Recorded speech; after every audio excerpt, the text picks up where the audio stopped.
Welcome to హసఫంగామా queen. This is Vani. ఈరోజు video వచ్చేసి ఎండతో పని లేకుండా ఇన్స్టాంట్గా మనము 3 నెలల పాటు నిల్వ ఉండేలాగా టమాటా పికిల్ని ఎలా తయారు చేసుకోవాలో ఈ వీడియోలో చూపిస్తున్నాను, చూసేసేయండి. అండ్ ఫస్ట్ టైం మన ఛానల్ని చూస్తున్నట్లయితే తప్పకుండా సబ్స్క్రైబ్ చేసుకొని రిమైనింగ్ వీడియోస్ని కూడా చెక్అవుట్ చేయండి. ఇక్కడ నేను తీసుకున్న టమాటోస్ వచ్చేసి 1 కేజీ క్వాంటిటీ అనమాట. వీటన్నిటిని ఒకసారి బాగా వాష్ చేసేసుకొని తడి లేకుండా ఒక క్లాత్తో తుడుచుకుంటున్నాను.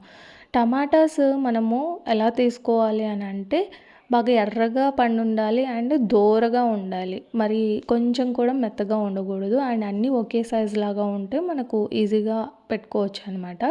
సో ఇక్కడ వచ్చేసి నేను తీసుకున్నవన్నీ పాస్ అయిపోయాయి. సో ఇప్పుడు ఈ టమాటాస్ అన్నిటినీ మరీ చిన్న ముక్కలుగా కాకుండా ఒక రకంగా ముక్కల్ని కట్ చేసుకుంటున్నాము, ఎందుకంటే ఈజీగా మగ్గిపోతుంది కాబట్టి.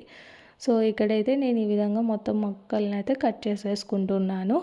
నాకైతే ఈ టమాటా పికిల్ అంటే చాలా ఇష్టం, ఎందుకంటే ఈ పికిల్ని మనము దోశలోకి, ఇడ్లీలోకి, అన్నంలోకి ఇలా అన్ని రకాలుగా యూస్ చేసేసుకోవచ్చు. అందుకనేసి నేను ఈ టమాటా పికిల్ని మినిమం ఇయర్లీ ట్వైస్ కానీ వన్స్ కానీ కంపల్సరీ చేసేసుకుంటూ ఉంటాను. అండ్ ఎండపెట్టిన టమాటా పికిల్ అంటే ఇంకా ఎక్కువ ఇష్టం అనుకోండి.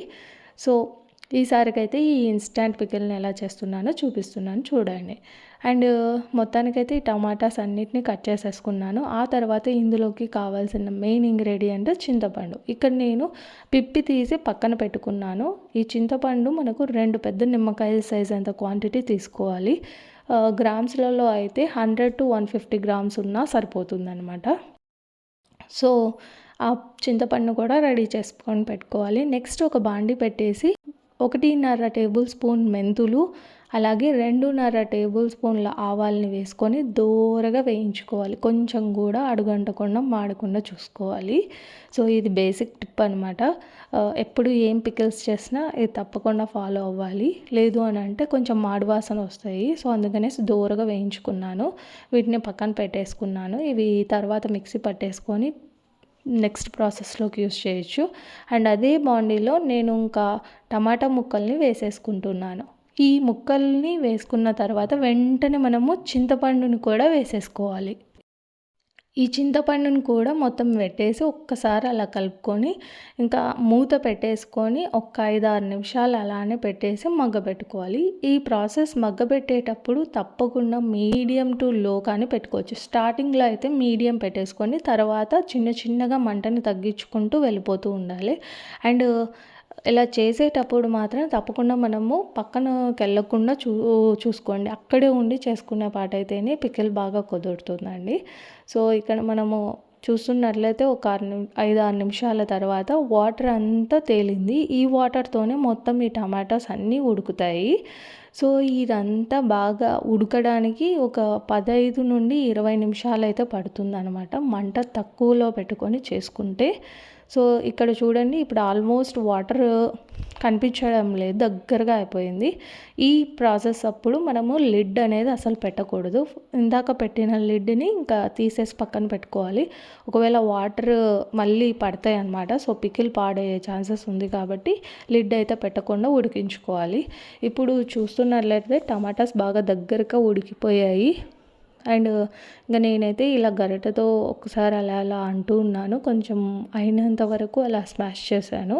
సో వెంటనే మంటను ఆఫ్ చేశాను. అండ్ ఈవెన్ దీని కన్సిస్టెన్సీని కూడా ఒకసారి చెక్ చేయండి. ఇలా మనకు గరిటె మీద ఇలా పెట్టి ఇలా అంటే వెంటనే కింద పడిపోకుండా ఉన్నట్లయితే కన్సిస్టెన్సీ సరిపోయినట్టు. సో మంటను ఆఫ్ చేశాను. ఆఫ్ చేసినా కూడా కాసేపటికి గట్టి పడుతుంది.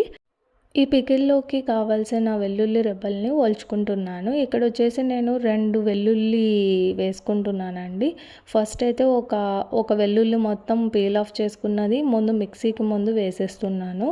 సో ఈ వెల్లుల్లి వేసుకుంటే చాలా టేస్టీగా అనిపిస్తుంది. అండ్ అలాగే ఇప్పుడు కారం పొడి వచ్చేసి 3/4 కప్పు కారం పొడి అండ్ అలాగే 1/2 కప్పు ఉప్పుని యాడ్ చేసుకుంటున్నాను.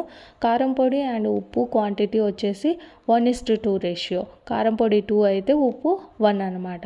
సో ఆ రేషియో తప్పకుండా ఫాలో అవ్వండి. అండ్ అలాగే మెంతులు ఆవాల పొడి కూడా వేసుకొని ఈ విధంగా ఒకసారి బాగా కలుపుకోవాలి. ఇదంతా కొంచెం మిక్స్ అయ్యేలాగా కలుపుకున్నాక ఒకసారి టేస్ట్ చూసుకుంటే సరిపోతుంది. మనం తీసుకున్న ఈ మెజర్మెంట్ అయితే సరిపోయిందనమాట. సో వెంటనే దీన్ని ఒక మిక్సింగ్ జార్లోకి వేసేసుకొని మిక్సీ పట్టేసుకుంటున్నాను. మనం క్వాంటిటీకి తగ్గట్టుగా కొంచెం కొంచెం కానివ్వండి ఇలా మిక్సీ చేసుకోవచ్చు. నేనైతే అంతా ఒకటేసారి మిక్సీ చేసేసుకున్నాను. చూడండి చాలా ఫైన్ పేస్ట్ లాగా అయితే టమాటా పికిల్ అయితే రెడీ అయ్యింది. అండ్ ఇంకా దీన్ని పోపు పెట్టుకునే ముందు మొత్తం ఒక బౌల్లోకి ట్రాన్స్ఫర్ చేసేసుకుంటున్నాను. యాక్చువల్గా చూస్తుంటేనే నోరు ఊరిపోయేలాగా ఉంది. సో వెంటనే ఇంకా కొంచెం టేస్ట్ చేశాను, చాలా బాగుండే. అండ్ అలాగే ఇందాక రిమైనింగ్ ఒక వెల్లుల్లి రెబ్బల్ని కూడా యాడ్ చేసేసుకొని మిక్స్ చేశాను. నెక్స్ట్ ఒక బాండీ పెట్టేసి 1 కప్పు ఆయిల్ని యాడ్ చేసుకోవాలి. ఆయిల్ వచ్చేసి బాగా వేడైన తర్వాత ఇందులోకి ఒక 2 టేబుల్ స్పూన్ల ఆవాలు, 2 టేబుల్ స్పూన్ల జీలకర్ర, 1.5 టేబుల్ స్పూన్ల మినపప్పు, 1.5 టేబుల్ స్పూన్ల శనగపప్పును యాడ్ చేసుకొని దోరగా వేయించుకోవాలి. ఇవి బాగా వేగిన తర్వాత ఇందులోకి 5-6 ఎండుమిర్చి ముక్కలను కూడా యాడ్ చేసుకొని కొంచెం అటు ఇటు కలుపుకొని ఫ్లేమ్ ఆఫ్ చేసేసేయండి. ఫ్లేమ్ ఆఫ్ చేసిన తర్వాత ఇందులోకి ఒక పావు టేబుల్ స్పూన్ల ఇంగువని యాడ్ చేసుకోవాలి. ఇంగువని అయితే యాడ్ చేసుకుంటే టేస్ట్ ఇంకాస్త ఎన్హాన్స్ అయితే అవుతుంది. సో చల్లారి పెట్టుకోవాలి. పూర్తిగా ఈ పోపుని అయితే చల్లార్చిన తర్వాతనే ఈ టమాటా పికిల్లోకి ఈ పోపుని వేసుకొని బాగా మిక్స్ చేసుకోవాలి. బేసిక్గా ఆయిల్ మొత్తము బ్లెండ్ అయ్యేలాగా కలుపుకోవాలి. కలుపుకున్న తర్వాత 3 డేస్కి మనకి ఏమవుతుందంటే ఈ ఆయిల్ తేలుతుందనమాట. సో టమాటా పికిల్ అయితే రెడీ అయిపోయింది. ఎంచక్కా దీన్ని ఒక ఎయిర్ కంటైనర్లోకి ట్రాన్స్ఫర్ చేసుకొని 2-3 రోజుల తర్వాత యూస్ చేసేసుకోవడం అనమాట. సో హోప్ఫుల్లీ మీ అందరికీ వీడియో నచ్చుంటుంది. నచ్చితే తప్పకుండా లైక్ చేయండి, షేర్ చేయండి అండ్ సబ్స్క్రైబ్ చేయండి. And stay tune for more updates. Until then bye bye.